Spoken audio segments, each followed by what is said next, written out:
বিশ্বনবী মুহাম্মদ রাসূলুল্লাহ সাল্লাল্লাহু আলাইহি ওয়াসাল্লামের এই মেরাজের ঘটনা তার 23 জন সাহাবী থেকে বর্ণনা আছে। সুবহানাল্লাহ। কোরআনুল কারীমও আছে এবং বিশ্বনবীর সাহাবা 23 জন সাহাবার মুখ থেকে এই মেরাজের এই ঘটনা এটা বর্ণিত আছে। আমরা বিশ্বনবী মুহাম্মদ রাসূলুল্লাহ সাল্লাল্লাহু আলাইহি ওয়াসাল্লামের এই ঘটনাকে দুই ভাগে ভাগ করতে পারি। একটা হলো আল্লাহর নবীকে মসজিদুল হারাম থেকে মসজিদুল আকসা পর্যন্ত অর্থাৎ বাইতুল মুকাদ্দাস পর্যন্ত একটা ঘটনা, আরেকটা হলো বাইতুল মুকাদ্দাস থেকে দুনিয়া থেকে প্রথম আসমান, দ্বিতীয় আসমান, তৃতীয় আসমান, চতুর্থ আসমান, পঞ্চম আসমান, ষষ্ঠ আসমান, সপ্তম আসমান পর্যন্ত গিয়ে সিদরাতুল মুনতাহা আল্লাহর সাথে সাক্ষাৎ, এই পর্যন্ত এটা হচ্ছে কি মেরাজ। মসজিদুল হারাম থেকে বাইতুল মুকাদ্দাস পর্যন্ত ইসরা বলে, বাইতুল মুকাদ্দাস থেকে আল্লাহর সাক্ষাৎ পর্যন্ত এটাকে মেরাজ বলে। তাহলে মেরাজ দুই ভাগে ভাগ।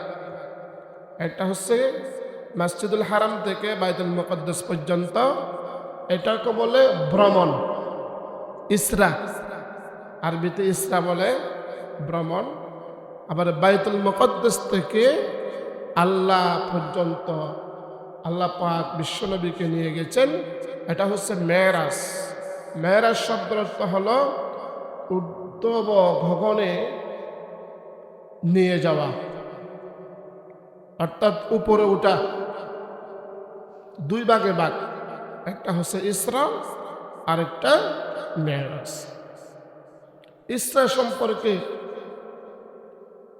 সরাসরি আল্লাহ রাব্বুল আলামিন সূরা বানী ইসরাইলে একদম শুরুতে বর্ণনা করেছেন। সুবহানাল্লাহ। অর্থাৎ মসজিদুল হারাম থেকে বাইতুল মুকাদ্দাস পর্যন্ত আল্লাহ রাব্বুল আলামিন বলেন,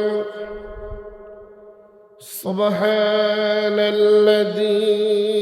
আসরা বি'আবদিহি লাইলাম মিনাল মাসজিদিল হারাম من المسجد الحرام إلى المسجد الأقصى الذي باركنا حوله لنريه من آياتنا إنه هو السميع البصير। জোরে বলুন আল্লাহু আকবার। সেই সত্তা যিনি তার আপন বান্দাকে মসজিদুল হারাম থেকে মসজিদুল আকসা পর্যন্ত ভ্রমণ করিয়েছেন। আল্লাযী বারাকনা হাওলাহু, এবং মসজিদে হারাম থেকে মসজিদুল আকসা পর্যন্ত আশেপাশে যে জায়গাগুলি আছে সব জায়গাগুলিকে আল্লাহ রাব্বুল আলামিন বরকতময় করে দিয়েছেন। সুবহানাল্লাহ। আল্লাহর নবীকে মসজিদে হারাম থেকে মসজিদে আকসা বাইতুল মুকাদ্দাস পর্যন্ত নিয়ে গেছেন এবং এর আশেপাশে সব জায়গাকে আল্লাহ রাব্বুল আলামিন বরকতে পরিপূর্ণ করে দিয়েছেন। শুধু তাই নয়, আল্লাহ রাব্বুল আলামিন এরপরে বলেন, লিনুরিয়াহু মিন আয়াতিনা। আল্লাহ রাব্বুল আলামিন তার নবীকে আল্লাহ রাব্বুল আলামিন অনেকগুলি নিদর্শন সেখানে দেখালেন। সুবহানাল্লাহ। অনেকগুলি নিদর্শন আল্লাহ পাক বিশ্বনবীকে ইসরার মাধ্যমে দেখিয়েছেন। সুবহানাল্লাহ। আল্লাহ রাব্বুল আলামিনের পরে বলেন ইন্নাহু হুয়াস সামিউল বাসীর। আল্লাহ রাব্বুল আলামিন নিশ্চয় সর্বশ্রোতা এবং সব বিষয়ে আল্লাহ রাব্বুল আলামিন সর্বদ্রষ্টা। সব কিছু আল্লাহ শোনেন এবং সব কিছু আল্লাহ দেখেন। সুবহানাল্লাহ। এই আয়াতের মাধ্যমে আমরা যেটা জানতে পারলাম, আল্লাহ পাক তার নবীকে মসজিদুল হারাম থেকে বাইতুল মুকদ্দাস পর্যন্ত নিয়ে গেছেন এবং ৭০ পাশে যত জায়গা আছে সবগুলিকে বরকতপূর্ণ করে দিলেন। অনেকগুলি নিদর্শন আল্লাহ পাক তার হাবিবকে দেখিয়েছেন। সুবহানাল্লাহ। এখন আসি, এই মেরাজ এবং ইসরা দুইটা শব্দে বিভক্ত। ইসরার কথা বলেছি, মসজিদুল হারাম থেকে মসজিদুল বাইতুল মুকদ্দাস পর্যন্ত ইসরা, বাইতুল মুকদ্দাস থেকে আল্লাহর সাক্ষাৎ পর্যন্ত এটাকে বলে মেরাজ। দুই ভাগে বিভক্ত। এরপরে আমরা জানব এই মেরাজের ঘটনা কখন সংঘটিত হয়। আমরা সকলে জানি রজব মাসের ২৭ তারিখ। অনেক মতামত এসেছে, সবচেয়ে গ্রহণযোগ্য মতামত হলো রজব মাসের ২৭ তারিখেই আল্লাহর নবী বিশ্বনবী সাল্লাল্লাহু আলাইহি ওয়াসাল্লামের মেরাজ সংঘটিত হয়েছে। এটা গ্রহণযোগ্য মতামত, সেই সম্পর্কে কোনো দ্বিমত নেই। এরপরে আমরা জানব মেরাজের ঘটনা কেন সংঘটিত হলো। বিশ্বনবী মুহাম্মদুর রাসূলুল্লাহ সাল্লাল্লাহু আলাইহি ওয়াসাল্লাম তার মক্কা জীবনের শুরু থেকে একদম শেষ প্রান্তে এসে বিশ্বনবী মুহাম্মদুর রাসূলুল্লাহ সাল্লাল্লাহু আলাইহি ওয়াসাল্লাম আল্লাহ কেন ডেকে নিয়েছেন, কেন ৭ আসমান জান্নাত জাহান্নাম সায়ের করিয়েছেন, সেটার কয়েকটা কারণ এখানে উল্লেখ করেছেন মুফাসসিরিনে কেরাম। ১ নম্বর কারণ হলো বিশ্বনবী মুহাম্মদুর রাসূলুল্লাহ সাল্লাল্লাহু আলাইহি ওয়াসাল্লামের ইসলাম প্রচার করতে গিয়ে, ইসলামকে কায়েম করতে গিয়ে সবচেয়ে দুইজন মানুষের সহযোগিতা সব সময় পেয়েছেন। একজন হলো আবু তালিব, আরেকজন হলো খদিজাতুল কুবরা রাদিয়াল্লাহু তাআলা আনহা। এই দুইজন মানুষ যখন ইন্তেকাল করেন, বিশ্বনবী সাল্লাল্লাহু আলাইহি ওয়াসাল্লামের সাহস শক্তি অনেকটাই কমে এসেছে।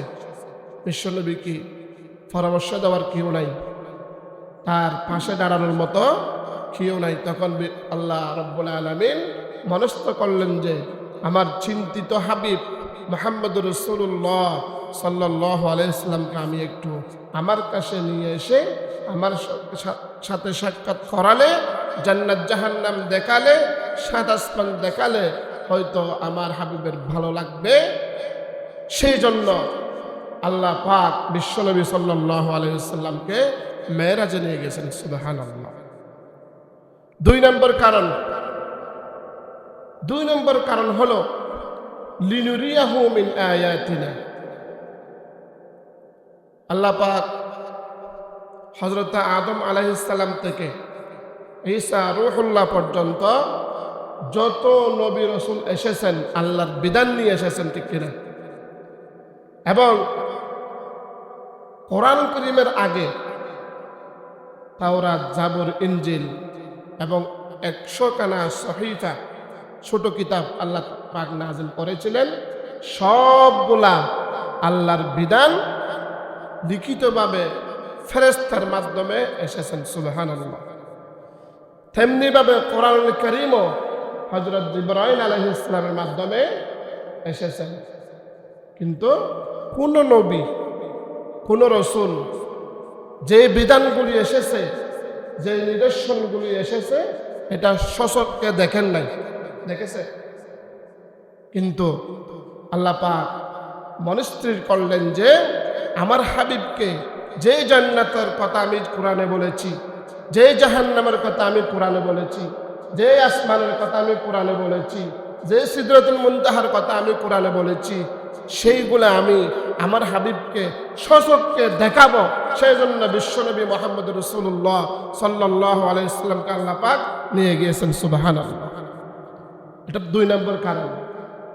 3 নম্বর কারণ হলো আল্লাহ পাক মানুষের জন্য 5টা স্তম্ভ দিয়েছেন ইসলামের, কালিমা, নামাজ, রোজা, হজ, যাকাত। এগুলা দিয়েছেন। কালিমা, রোজা, হজ, যাকাত এগুলা বিশ্বনবীর মাধ্যমে এসেছেন, জিবরাইলের মাধ্যমে এসেছেন, নবী রাসূলের মাধ্যমে এসেছেন। কিন্তু নামাজ এটা জিবরাইলের মাধ্যমে আসে নাই, কোনো নবী রাসূলের মাধ্যমে আসে নাই। সরাসরি নামাজ এটা বিশ্বনবীর হাতে হাতে দেওয়ার জন্য বিশ্বনবীকে সাল্লাল্লাহু আলাইহি ওয়াসাল্লামকে আল্লাহ পাক মেরাজে নিয়ে গেছেন। সুবহানাল্লাহ। এই 3টা কারণ মুফাসসিরিনে কেরাম উল্লেখ করেছেন কেন আল্লাহ নবীকে নিয়ে যাওয়া হয়েছিল মেরাজে। 3টা কারণে বিশ্বনবী সাল্লাল্লাহু আলাইহি ওয়াসাল্লামকে আল্লাহ পাক তার মনকে ভালো করার জন্য এবং নামাজ সরাসরি হাতে দেওয়ার জন্য এবং আল্লাহর যে নিদর্শনগুলো আছে এগুলা সশককে দেখানোর জন্য বিশ্বনবী মুহাম্মদ রাসূলুল্লাহ সাল্লাল্লাহু আলাইহি ওয়াসাল্লামকে আল্লাহ পাক তার সান্নিধ্যে নিয়ে গিয়েছিলেন। 7 আসমান, জান্নাত, জাহান্নাম সায়ের করেছিলেন। সুবহানাল্লাহ। এই 3টা কারণে মূলত বিশ্বনবী সাল্লাল্লাহু আলাইহি ওয়াসাল্লামকে আল্লাহ পাক নিয়ে গিয়েছিলেন। সম্মানিত ভাইয়েরা, এরপর আমরা একদম শুরুর দিকে চলে যাব। ইসরার শুরুর দিকে আল্লাহ নবীকে কোথা হতে কোথায় নিয়ে গিয়েছে, সেখান থেকে কোথায়, সেখান থেকে কোথায়, সে সম্পর্কে আমরা সময়ের দিকে তাকিয়ে সংক্ষেপে আমরা আলোচনা করবেন ইনশাআল্লাহ। তাফসীরে কুরতুবী 10ম খণ্ডের 207 নম্বর পৃষ্ঠায় বর্ণনা এসেছে, ফালাম্মা আদনাহা মিন্নি জিবরাইল আলাইহিস সালাম নাফারাত ওয়া নাফাশাত উরফাহা ফামাসাহাহা জিবরাইল আলাইহিস সালাম وقال يا برقة لا تنفري من محمد فوالله ما ركبك ملك مقرب ولا نبي مرسل أفضل من محمد صلى الله عليه وسلم ولا أكرم على الله منه. قالت قد علمت أنه كذلك وأنه صاحب الشفاعة وإني أحب أن أكون في شفاعتي. فقلت أنت في شفاعتي إن شاء الله تعالى. জিবরাইল আলাইহিস সালাম যখন বুরাককে নিয়ে আসলেন বিশ্বনবীর কাছে, তখন বুরাক অস্থির হয়ে উঠল, লাপাচ্ছে, আল্লাহ নবীকে নিচ্ছে না। তখন জিবরাইল আলাইহিস সালাম বুরাককে বললেন, ও বুরাক, তোমার পেটে যে চড়ার জন্য এসেছে, তুমি যাকে পেটে নিবে সে মামুলি কোনো নবী রাসূল নয়, সে হচ্ছে বিশ্বনবী মুহাম্মদুর রাসূলুল্লাহ সাল্লাল্লাহু আলাইহি ওয়াসাল্লাম। সমস্ত নবীদের সর্দার, সমস্ত রাসূলের সর্দার, সর্বশ্রেষ্ঠ মানুষ আল্লাহর হাবিব, তুমি কি তাকে চেনো না? বুরাক বললেন, আমি তাকে চিনি, আমি তাকে চিনি, কিন্তু আমার একটা আবদার আছে। আমি শুনেছি কিয়ামতের ময়দানে আখির নবী, বিশ্ব নবী, যে নবী আমার সামনে দাঁড়িয়ে আছে, সেই নবী এক একজনকে তার উম্মতদেরকে সুপারিশ করে করে জান্নাতে নিয়ে যাবে। সুবহানাল্লাহ।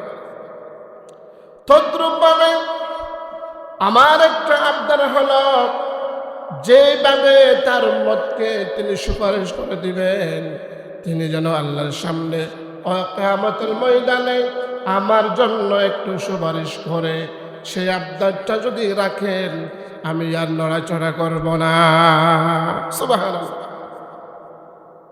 আপনার যে নবী আমার সামনে দাঁড়িয়ে আছে, উনি কিয়ামতের মাঠে আল্লাহর সামনে তার উম্মতকে সুপারিশ করে করে জান্নাতে দিবেন। তদ্রূপভাবে আমার জন্য যদি একটু সুপারিশ করে, সেই আবদারটা আমি রাখছি। আবদারটা রাখলে উনি যদি বলে আমি আর নড়াচড়া করব না। সুবহানাল্লাহ। বিশ্ব নবী মুহাম্মদ রাসূলুল্লাহ সাল্লাল্লাহু আলাইহি ওয়াসাল্লাম বললেন, আনতি ফি শাফাআতি ইনশাআল্লাহ। ও বুরাক, তোমাকে আমি কথা দিলাম, কিয়ামতের মাঠে তোমার জন্য আমি সুপারিশ করব। সুবহানাল্লাহ। সেই আবদারটা সে বুরাক রাখলেন। তারপরে বিশ্বনবী মুহাম্মদ রাসূলুল্লাহ সাল্লাল্লাহু আলাইহি ওয়াসাল্লাম তাকে কথা দিলেন, আমি তোমার জন্য সুপারিশ করব। সুবহানাল্লাহ।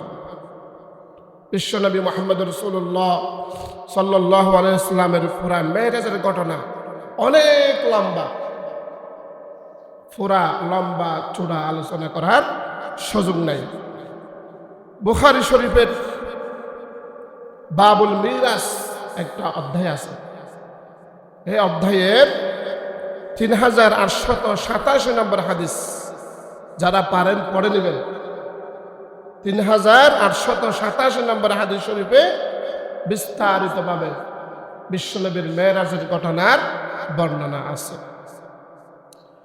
হযরত মালিক ইবনে সাআস রাদিয়াল্লাহু তাআলা আনহু থেকে বর্ণিত, আল্লাহর নবী বিশ্ব নবী মুহাম্মদ রাসূলুল্লাহ সাল্লাল্লাহু আলাইহি ওয়াসাল্লাম যে রাতে তাকে ভ্রমণ করানো হয়েছে, সে রাতের ঘটনা বর্ণনা করতে গিয়ে তিনি বলেন, এক সময় আমি কাবা ঘরের হাতিমের অংশে ছিলাম। কখনো কখনো রাবি কাতাদা বলেছেন, হাতিমের ধনুক আকৃতির দেওয়ালে শুয়েছিলাম। হঠাৎ একজন আগন্তুক আমার নিকট এলেন এবং আমার স্থান হতে সে স্থানের মাঝের অংশটি ছিঁড়ে ফেললেন, অর্থাৎ গলার নিম্নদেশ থেকে আপনার নাভি পর্যন্ত ছিঁড়ে ফেললেন। গলার নিচ থেকে নাভি পর্যন্ত আল্লাহর নবীকে ছিঁড়ে ফেললেন। ছিঁড়ার পরে আগন্তুক আমার হৃৎপিণ্ড বের করে নিলেন। তারপর আমার নিকট একটি সোনার পাত্র আনা হলো, যে পাত্রটি ইমানে ভরা। একটা সোনার পাত্র আনা হলো, এই স্বর্ণের পাত্রটি ইমানে ভরা। সুবহানাল্লাহ। সেই পাত্র থেকে আমার হৃৎপিণ্ড যেটা বের করা হয়েছে, সেটা সেই পাত্র থেকে পরিষ্কার করা হলো এবং পরিপূর্ণ করে ধুয়ে মুছে আবার আমার সেই গলা থেকে নাভি পর্যন্ত কাটা অংশের ভিতরে আবার প্রবেশ করানো হলো। প্রবেশ করার পরে আগে যে এরকম আমি ছিলাম, হুবহু আমি সেরকম হয়ে গেছি। সুবহানাল্লাহ। বক্ষবিদন। এর আগেও বিশ্বনবী মুহাম্মদ রাসূলুল্লাহ সাল্লাল্লাহু আলাইহি ওয়াসাল্লামকে যখন বকুরি চড়াচ্ছিলেন, সেখানেও আরেকবার বক্ষবিদন বিশ্বনবীকে ফেরেশতারা করেছিলেন। সুবহানাল্লাহ। এরপরে একটা জন্তু সাদা রং এবং একটি জন্তু আমার নিকট আনা হলো, যেটার নাম একটু আগে আমি আলোচনা করেছি, বুরাক। বুরাক নামে আমরা চিনি। সেটা হলো, তার আকার হলো, সেই জন্তুটি কচ্ছর হতে ছোট, গাধা হতে একটু বড়। কচ্ছরের চেয়ে ছোট, গাধা হতে একটু বড়। এবং যারও তাকে বললেন এটা হচ্ছে বুরাক। আনাস রাদিয়াল্লাহু তাআলা আনহু বললেন, হ্যাঁ, সে এক এক কদম রাখে দৃষ্টির শেষ সীমা নাই। সুবহানাল্লাহ। বুরাকের এক একটা কদম আপনি এক পলকে যতটুকু আপনি দেখেন, এখান থেকে 5তলা বিল্ডিং এর উপরে দাঁড়িয়ে আপনার চোখে যতটুকু দেখা যায় তার একটা একটা কদম অতটুকু সীমানা পেরিয়ে যায় সুবহানাল্লাহ। তাহলে তার একটা কদম কত দৈর্ঘ্য, কত লম্বা দেখেন আমার ভাইয়ারা। এরপরে বিশ্বনবী মুহাম্মদ রাসূলুল্লাহ সাল্লাল্লাহু আলাইহি ওয়াসাল্লামকে সেই বোরার উপরে উঠানো হলো। তারপর সাথে সাথে জিবরাইল আমিনও আছেন, জিবরাইল আলাইহিস সালামও সাথে আছেন। আমরা চলতে চলতে বাইতুল মুকাদ্দাস গেলাম, বিশ্বনবীর কথা। সেখানে পূর্ববর্তী নবীগণ যে পাথর বা খুঁটির সাথে গাদাকে বাঁধছিল, একই স্থানে ওই জিবরাইল আলাইহিস সালাম এই বুরাককে বাঁধেছে, বুরাককেও সেই স্থানে বাঁধা হয়েছে। এরপরে নবীগণ যেখানে পা রেখে হাঁটতেন, আমিও সেখানে পা রেখে হাঁটতে লাগলাম। কয়েকজন নবীকে দেখলাম, তাদের মধ্যে মূসা আলাইহিস সালামকে দেখলাম মেদহীন লোকদের মতো। মূসাকে দেখলেন, সরাসরি মূসা আলাইহিস সালামকে দেখেন নাই, কিন্তু মূসা আলাইহিস সালামের সাদৃশ্য একজন দেখেছেন, যে তার কোনো মেদ নাই, অর্থাৎ বুড়ি নাই, পেট মোটা না, পেট মোটা না। এরপরে বিশ্বনবী মুহাম্মদ রাসূলুল্লাহ সাল্লাল্লাহু আলাইহি ওয়াসাল্লাম দেখলেন ঈসা ইবনে মারইয়ামকে, সরাসরি দেখলেন না, তার সাদৃশ্য দেখলেন। হযরত ইব্রাহিম আলাইহিস সালামের সাদৃশ্য দেখলেন, ইব্রাহিম আলাইহিস সালামের সাদৃশ্য দেখলেন কি রকম, নিজের মতো। ইব্রাহিম আলাইহিস সালামের চেহারা এবং বিশ্বনবীর চেহারা প্রায় মিলছিল, সুবহানাল্লাহ, প্রায় কি ছিল, মিলছিল। একে একে এই দুই একজন তিনজনের সাথে দেখা হওয়ার পরে বিশ্বনবী সাল্লাল্লাহু আলাইহি ওয়াসাল্লাম জিবরাইল আলাইহিস সালামের মতো একজন লোক দেখলেন, সুবহানাল্লাহ। জিবরাইলের সাথে আছে, আবার একজন লোক দেখলেন, সেটা জিবরাইল আলাইহিস সালামের সাথে সাদৃশ্য। সে হচ্ছে কি দাহিয়াতুল কলবি রাদিয়াল্লাহু তাআলা আনহু, যিনি বিশ্বনবী সাল্লাল্লাহু আলাইহি ওয়াসাল্লামের উপরে জিবরাইল আলাইহিস সালামের প্রথমে ওহী আসার পরে 1 বছর বন্ধ থাকার পরে যিনি জিবরাইল আলাইহিস সালামের পরিবর্তে জিবরাইল আলাইহিস সালামের সাদৃশ্য হয়ে আল্লাহ নবীর কাছে ওহী নিয়ে আসতেন, তিনি হচ্ছে দাহিয়াতুল কলবি রাদিয়াল্লাহু তাআলা আনহু। থাকিও সেখানে দেখলেন বিশ্বনবী। এরপরে বিশ্বনবী মুহাম্মদ রাসূলুল্লাহ সাল্লাল্লাহু আলাইহি ওয়াসাল্লাম আল্লাহর নির্দেশ ক্রমে সমস্ত নবী রাসূলকে নিয়ে আল্লাহর নবীর ইমামতিতে বাইতুল মুকাদ্দাসে 2 রাকাত নামাজ আদায় করলেন, সুবহানাল্লাহ। ইমামকে হযরত মুহাম্মদ সাল্লাল্লাহু আলাইহি ওয়াসাল্লাম। এরপরে বিশ্বনবী মুহাম্মদ রাসূলুল্লাহ সাল্লাল্লাহু আলাইহি ওয়াসাল্লামের মসজিদুল হারাম থেকে বাইতুল মুকাদ্দাস পর্যন্ত এতটুকু একটা পাঠ, এটা হচ্ছে ইসরা। এটা হচ্ছে কি ইসরা, ইসরা এবং মিরাজ বুঝতে হবে। এতটুকু হচ্ছে ইসরা ভ্রমণ, এখান থেকে মেরাজ শুরু, বাইতুল মুকাদ্দাস থেকে মেরাজ শুরু।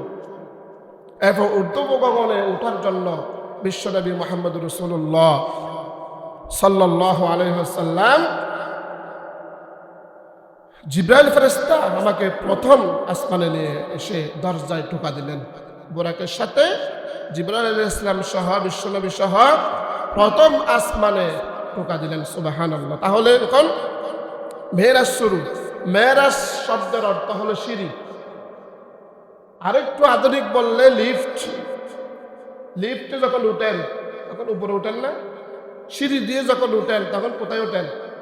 মেরাজ শব্দের অর্থ হলো লিফট। উপরে ওঠা শুরু হলো প্রথম আসমানে গিয়ে বিশ্বনবী মুহাম্মদ রাসূলুল্লাহ সাল্লাল্লাহু আলাইহি ওয়াসাল্লামের সাথে যিনি আছেন জিবরাইল আলাইহিস সালাম টোকা দিলেন। সাথে সাথে আওয়াজ আসলো, আপনারা কারা? জিবরাইল আলাইহিস সালাম জবাব দিলেন, আমি হচ্ছি হযরত জিবরাইল, আমার কাছে যিনি আছেন তিনি হচ্ছে মুহাম্মদুর রাসূলুল্লাহ সাল্লাল্লাহু আলাইহি ওয়াসাল্লাম। ওখান থেকে আওয়াজ আসলো, আপনাদের অনুমতি কি আছে কিনা? জিবরাইল বললেন, আল্লাহ রব্বুল আলামিন তার হাবিবকে ডেকে পাঠিয়েছেন। সুবহানাল্লাহ, অনুমতি নিতে হচ্ছে। বিশ্বনবী মুহাম্মদ রাসূলুল্লাহ সাল্লাল্লাহু আলাইহি ওয়াসাল্লামের কথা শুনে জিবরাইল আলাইহিস সালামের মাধ্যমে প্রথম আসমানের দরজা খুলে দেওয়া হলো। বিশ্বনবী মুহাম্মদ রাসূলুল্লাহ সাল্লাল্লাহু আলাইহি ওয়াসাল্লাম প্রথম আসমানের দরজা খোলার সাথে সাথে হযরত আদম আলাইহিস সালামের সাথে সাক্ষাৎ হয়ে গেলেন। সুবহানাল্লাহ, প্রথম আসমানে সাক্ষাৎ হলো কার সাথে? আদম আলাইহিস সালামের সাথে। আদম আলাইহিস সালামকে সালাম দিলেন, আসসালামু আলাইকুম। সালামের জবাব দেওয়া হলো, কৌশল বিনিময় হলো, হ্যান্ডশেক করা হলো, কোলাকুলি করা হলো, কোনো কথাবার্তা বেশি হলো না। এরপরে বিশ্বনবী মুহাম্মদ রাসূলুল্লাহ সাল্লাল্লাহু আলাইহি ওয়াসাল্লামকে নিয়ে হযরত জিবরাইল আলাইহিস সালাম দ্বিতীয় আসমানে গেলেন। দ্বিতীয় আসমানে যাওয়ার পরে আবার কি কথা জিবরাইল বললেন, আমি এবং হযরত মুহাম্মদ সাল্লাল্লাহু আলাইহি ওয়াসাল্লাম অনুমতি কি আছে? জিবরাইল বললেন, হ্যাঁ, আমার নবীকে হাবিবকে তার আল্লাহ ডেকে পাঠিয়েছেন। দরজা খুলে দেওয়া হলো। দরজা খোলার সাথে সাথে দুইজন নবীর সাথে দেখা হয়ে গেলেন।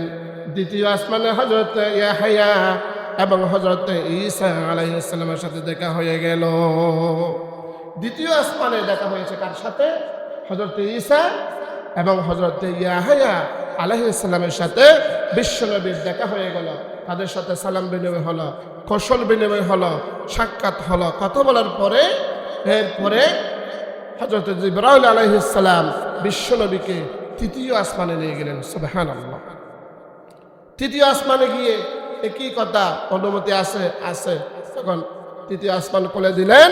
তৃতীয় আসমান খোলার সাথে সাথে হযরতে ইউসুফ আলাইহিস সালামের সাথে দেখা হয়ে গেল। সুবহানাল্লাহ, তৃতীয় আসমানে হযরত ইউসুফ আলাইহিস সালামের দেখা হওয়ার পরে তখন সাথে সালাম বিনিময় হলো, কথাবার্তা হলো।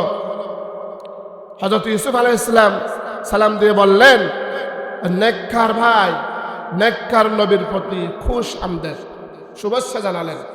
প্রত্যেক নবী রাসূল বিশ্ব নবীকে শুভেচ্ছা জানালেন। এরপরে হযরত জিবরাইল আলাইহিস সালাম আল্লাহর নবী বিশ্ব নবী সাল্লাল্লাহু আলাইহি সাল্লামকে নিয়ে চতুর্থ আসমানে গেলেন। চতুর্থ আসমানে গিয়ে একই কথা, অনুমতি আছে কিনা? বিশ্বনবীর পক্ষ থেকে জিবরাইল বললেন, অনুমতি আছে। আমার আল্লাহ রব্বুল আলামিন তার হাবিবকে ডেকে পাঠিয়েছেন। চতুর্থ আসমান খোলার পরে হযরত ইদ্রিস আলাইহিস সালামের সাথে দেখা হয়ে গেল। চতুর্থ আসমানে হযরত ইদ্রিস আলাইহিস সালামের সাথে দেখা হলেন। তিনি তাকে সালাম দিলেন, আলিঙ্গন করলেন এবং বললেন, নেককার ভাই ও নেককার নবীর প্রতি মারহাবা, খুশ আমদের। এভাবে বলে হযরত জিবরাইল আলাইহিস সালাম বিশ্বনবীকে পঞ্চম আসমানে নিয়ে গেলেন। পঞ্চম আসমানে গিয়ে কি কথা, অনুমতি আছে কিনা? জিবরাইল বললেন, অনুমতি আছে, আমার আল্লাহ তার হাবিবকে ডেকে পাঠিয়েছেন। পঞ্চম আসমান খোলার সাথে সাথে দেখা হয়ে গেল। জিবরাইল আলাইহিস সালাম যখন দেখলেন সেখানে দুইজন নবী, সেখানে একজন নবী হযরত হারুন আলাইহিস সালামের সাথে দেখা হয়ে গেল। পঞ্চম আসমানে হযরত হারুন আলাইহিস সালামের সাথে, যিনি মূসা আলাইহিস সালামের ভাই ছিলেন, হারুন আলাইহিস সালামের দেখা হওয়ার পরে সালাম বিনিময় হলো, কৌশল বিনিময় হলো। তিনিও বললেন, নেককার ভাই এবং নেককার নবীর প্রতি মারহাবা। এরপর বিশ্বনবী সাল্লাল্লাহু আলাইহি সাল্লামকে জিবরাইল আলাইহিস সালাম ষষ্ঠ আসমানে নিয়ে গেছেন। ষষ্ঠ আসমানে নিয়ে যাওয়ার পরে একই কথা, অনুমতি আছে কিনা? তখন জিবরাইল বললেন, হ্যাঁ, অনুমতি আছে। আল্লাহ রব্বুল আলামিন আর হাবিবকে ডেকে পাঠিয়েছেন। সুবহানাল্লাহ। ষষ্ঠ আকাশে যখন পৌঁছলেন, দরজা যখন খোলা হলো, আল্লাহ নবীর সাথে হযরত মূসা আলাইহিস সালামের সাথে দেখা হয়ে গেল। হযরত মূসা আলাইহিস সালামের সাথে কি হয়ে গেল, দেখা হয়ে গেল, তাদের সাথে কথা হলো। এরপরে সেখানে বিশেষ করে একটা কথা, হযরত মূসা আলাইহিস সালাম আল্লাহর নবীকে দেখে কেঁদে দিলেন, কান্না থামাতে পারছে না। তখন বিশ্বনবী মুহাম্মদ রাসূলুল্লাহ সাল্লাল্লাহু আলাইহি ওয়াসাল্লাম জিজ্ঞেস করলেন, আপনি কান্না করতেছেন কেন? তখন মূসা আলাইহিস সালাম জবাব দিলেন, আমি এই জন্য কাঁদছি যে আমার পর একজন যুবককে নবী বানিয়ে পাঠানো হয়েছে, যার উম্মত আমার উম্মত হতে অধিক সংখ্যায় জান্নাতে প্রবেশ করবে। সুবহানাল্লাহ।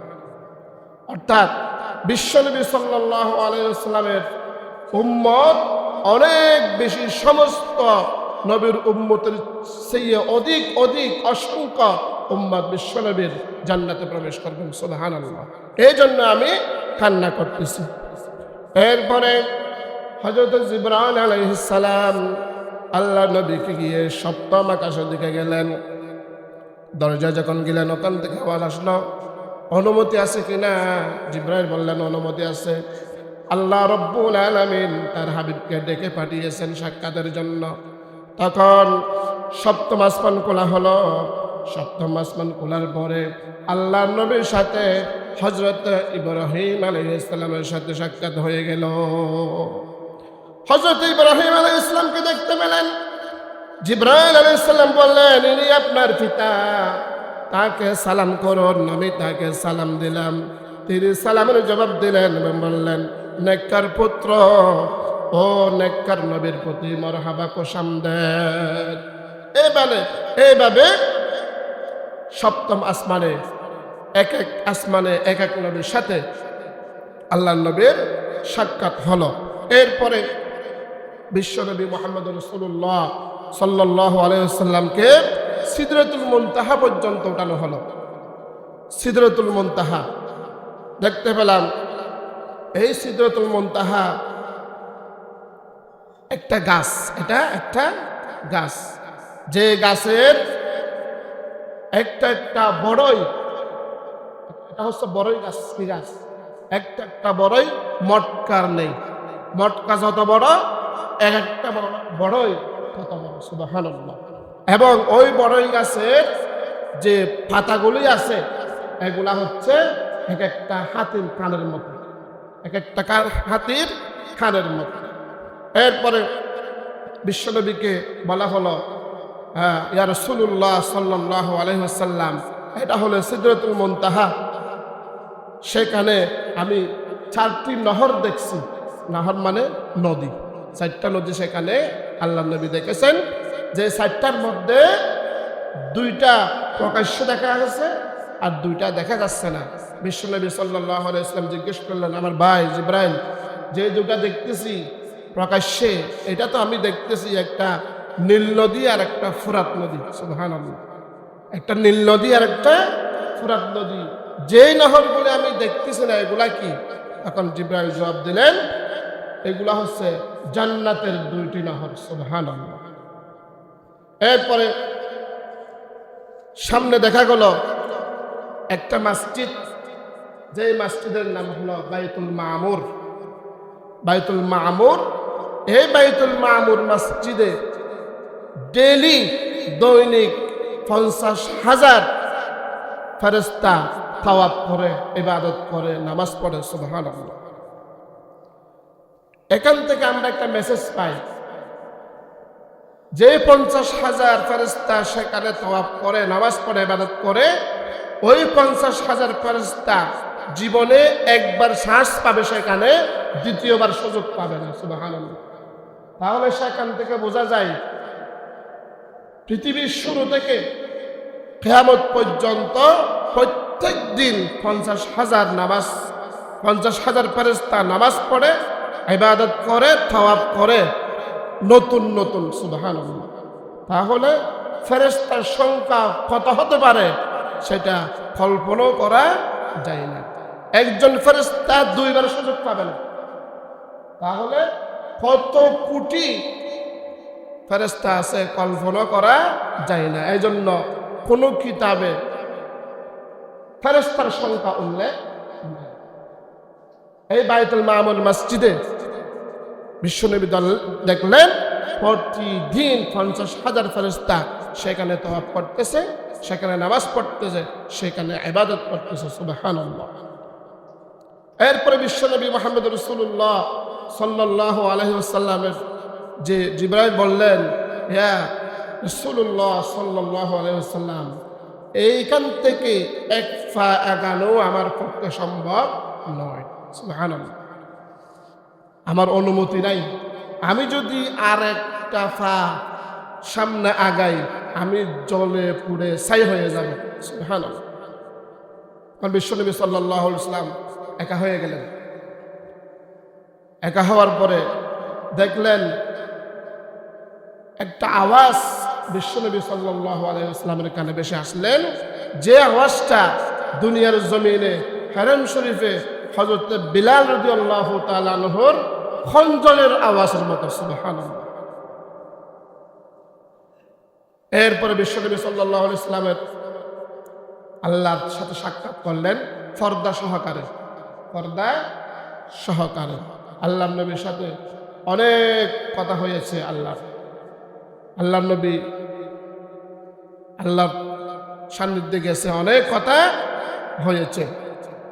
বিশ্বনবী মুহাম্মদ রাসূলুল্লাহ সাল্লাল্লাহু আলাইহি ওয়াসাল্লামকে যে কথাবার্তা হয়েছে সেগুলো আংশিক কথা আমরা প্রতিদিন প্রতি 2 রাকাত পর আমরা পড়ি।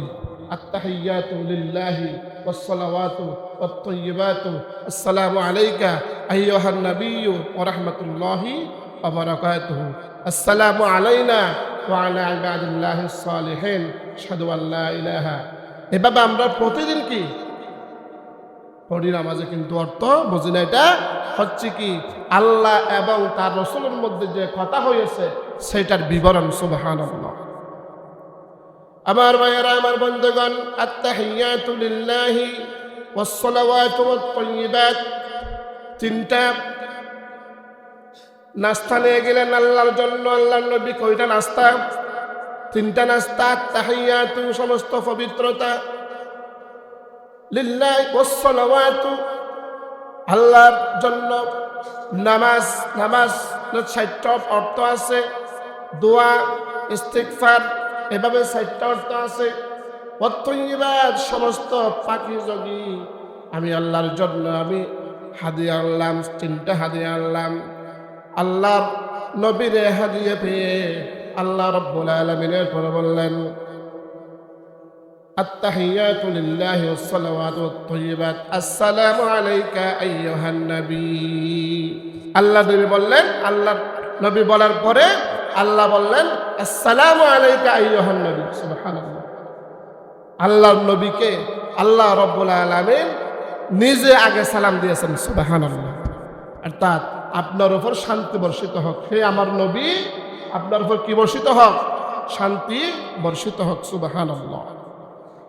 ওয়া রাহমাতুল্লাহ আসসালামু আলাইকা আইয়ুহান নবী ওয়া রাহমাতুল্লাহি ওয়া বারাকাতুহু। শান্তির পরে আল্লাহ আরেকটা দিয়েছেন, আমার রহমত আপনার উপর বর্ষিত হোক।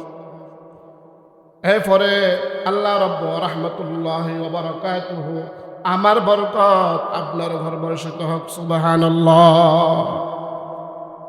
আল্লাহর নবী 3টা হাদিয়া দিলেন, আল্লাহর নবীকেও আল্লাহ রাব্বুল আলামিন 3টা হাদিয়া দিলেন। সুবহানাল্লাহ। কিন্তু আমার মায়ার নবী বিশ্ব নবী সাল্লাল্লাহু আলাইহি ওয়াসাল্লাম খুশি হলেন না মনে মনে।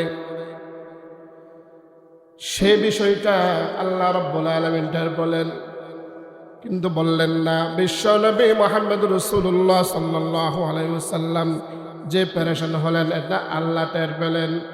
এর পরের অংশ হলো আসসালামু আলাইকা আইয়ুহান নবী ওয়া রাহমাতুল্লাহি ওয়া বারাকাতুহু আসসালামু আলাইনা ওয়া আলা ইবাদিল্লাহিস সালিহিন। ও আমার নবী, মায়ার নবী, আমি টের পেয়েছি তোমার মনে পেরেশান। তোমাকে আমি শান্তি দিলাম, তোমাকে আমি বরকত দিলাম, তোমাকে আমি রহমত দিলাম, শুধু তোমাকে দিলাম, কিন্তু তুমি খুশি হই নাই। আমি আবার বললাম আসসালামু আলাইনা ওয়া আলা ইবাদিল্লাহিস সালিহিন। তুমি সহ পৃথিবীর শুরু থেকে কিয়ামত পর্যন্ত যত মানুষ আসবে তোমার উম্মত হবে, সকলের জন্য এই 3টা হাদিয়া আমি দিয়ে দিলাম। সুবহানাল্লাহ। বিশ্বনবী নিজের জন্য নিলেন না, সকল উম্মতের জন্য, একদম কিয়ামত পর্যন্ত যারা আসবে আল্লাহর নবীর উম্মত সকলের জন্য এটা ভাগ করে নিলেন। সুবহানাল্লাহ। তাহলে তাদের কথা শেষ। এরপরে বিশ্বনবী মুহাম্মদ রাসূলুল্লাহ সাল্লাল্লাহু আলাইহি সাল্লামকে আরেকটা হাদিয়া দিলেন, সেটা হচ্ছে কি 50 ওয়াক্ত নামাজ। আল্লাহর নবী দিলেন 3টা, আল্লাহর নবীকে দিলেন আল্লাহ 5টা। ওইটা 5টা।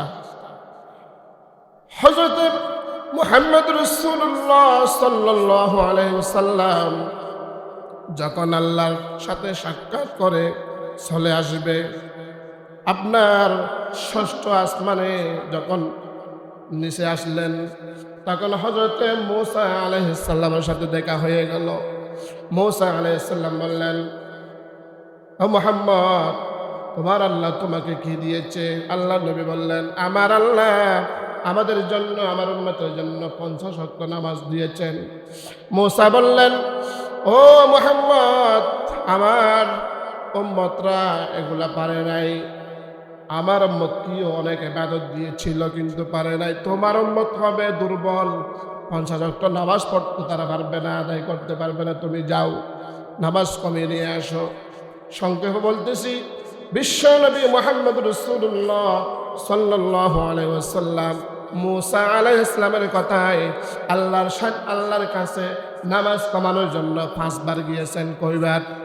5 বার। প্রথমবার 10 কমিয়েছেন, দ্বিতীয়বার 10 কমিয়েছেন, তৃতীয়বারে 10 কমিয়েছেন, চতুর্থবারে 10 কমিয়েছেন। আর কত আছে? 10। আবার গেছেন পঞ্চমবার, আল্লাহ রব্বুল আলামিন 5 কমিয়ে দিয়েছেন। সুবহানাল্লাহ। আর অবশিষ্ট 5 ওয়াক্ত নামাজ নিয়ে যখন আসলেন, মূসা আলাইহিস সালাম আবার বললেন যে তুমি আবার যাও, তুমি আবার যাও। তখন আল্লাহ নবী বললেন, আমার লজ্জা লাগে। আমার কি লাগে? লজ্জা লাগে, আমি আর কমাতে পারবো না। তো তোমার উম্মত কি পারবে এগুলা পড়তে? পারলে পারুক, না পারলে নাই, আমি আর কমাতে পারবো না। কিন্তু আমি যখন 5 ওয়াক্ত নামাজ নিয়ে চলে আসতেছি, গায়েবী একটা আওয়াজ এসেছে। সুবহানাল্লাহ। কি রকম আওয়াজ? ও মুহাম্মদ, তোমাকে আমি 5 ওয়াক্ত নামাজ দিয়েছি, কমাইতে কমাইতে 50 থেকে 5 দিয়েছি। তোমার উম্মতের মধ্যে যারা এই 5 ওয়াক্ত নামাজ আদায় করবে, আমি বলতেছি তাদেরকে আমি 50 ওয়াক্ত নামাজ পড়ার সওয়াব দিয়ে দিব। সুবহানাল্লাহ। এইভাবে 5 ওয়াক্ত নামাজ নিয়ে বিশ্বনবী মুহাম্মদ রাসূলুল্লাহ সাল্লাল্লাহু আলাইহি ওয়াসাল্লাম আসলেন, চলে আসলেন। অনেক লম্বা আলোচনা। এই যে মেরাজ, ইসরা মেরাজ এটা সংঘটিত হয়েছিল, আসার পরে অনেকে বিশ্বাস করে নাই, কাফেরেরা। হযরত আবু বকর রাদিয়াল্লাহু তাআলা আনহু বললেন, তিনি প্রথম কথায় বিশ্বাস করে ফেলেছেন এবং সাথে সাথে এটা বিশ্বাস করার কারণে হযরত আবু বকরকে আল্লাহর নবী বিশ্বনবী মুহাম্মদ রাসূলুল্লাহ সাল্লাল্লাহু আলাইহি ওয়াসাল্লাম সিদ্দিক নামে একটা উপাধি দিয়েছেন। সুবহানাল্লাহ। ওই দিন থেকে এই সিদ্দিকটা আবু বকরের সাথে যোগ হয়েছে এবং অনেক কাফেররা বিশ্বাস করে নাই, হাসতেছে, এগুলা পাগল কথা। হ্যাঁ, একজন কাফেরদের একজন কাফের, যিনি সবচেয়ে এটা নিয়ে মস্কারি করছে, ঠাট্টা করছে, বিশ্বাস করে নাই, সে একদিন গোসল করতে গেছে পুকুরে, লুঙ্গি গামছা সাবান নিয়ে গেছে পুকুরে, সে ডুব দিল গোসল করার জন্য। উঠল যে আরেক ঘাটে উঠে সে উঠল, সেখানে তার অতীত আল্লাহ রাব্বুল আলামিন তাকে বলিয়ে দিয়েছে। সুবহানাল্লাহ। সে সেখানে গিয়ে বিয়ে করল, তার ছেলে হয়েছে, তার মেয়ে হয়েছে, সংসার করছে অনেক বছর। এরপরে আরেকদিন ওই ঘাটে যখন গোসল করতে আসলো, ডুব দিল, পূর্বর ঘাটে গিয়ে উঠেছে। সুবহানাল্লাহ। ওখানে উঠে দেখে তার সাবান যে এরকম রাখা আছে সেরকম আছে, সুবহানাল্লাহ। গামছা যেভাবে রাখছিল সেভাবে আছে, আপনার লুঙ্গি যেভাবে রাখছিল সেভাবে আছে। তখন তাকে ওই অতীত বোলানো এগুলো আবার আল্লাহ রাব্বুল আলামিন মনে করে দিয়েছে, সুবহানাল্লাহ। সে চিন্তা করতে লাগলো, আমি এখান থেকে ডুব দিয়েছিলাম, আমি যদি এখান থেকে ডুব দিয়ে ওই পারে উঠে 10 বছর সংসার করে আবার এসে যদি এগুলা অক্ষত অবস্থায় থাকে, তাহলে বিশ্বনবী সাল্লাল্লাহু আলাইহি ওয়াসাল্লামের মেরাজও সত্য, সুবহানাল্লাহ। তখন সে আল্লাহর নবীর কাছে এসে কালিমা গ্রহণ করে মুসলমান হয়ে গেছে, সুবহানাল্লাহ। এবং আল্লাহর নবী দেখেছে যে আল্লাহর নবী মেরাজ থেকে আসার পরে যেই রুম থেকে আল্লাহর নবীকে নিয়ে গিয়ে হয়েছিল সেখানে একটা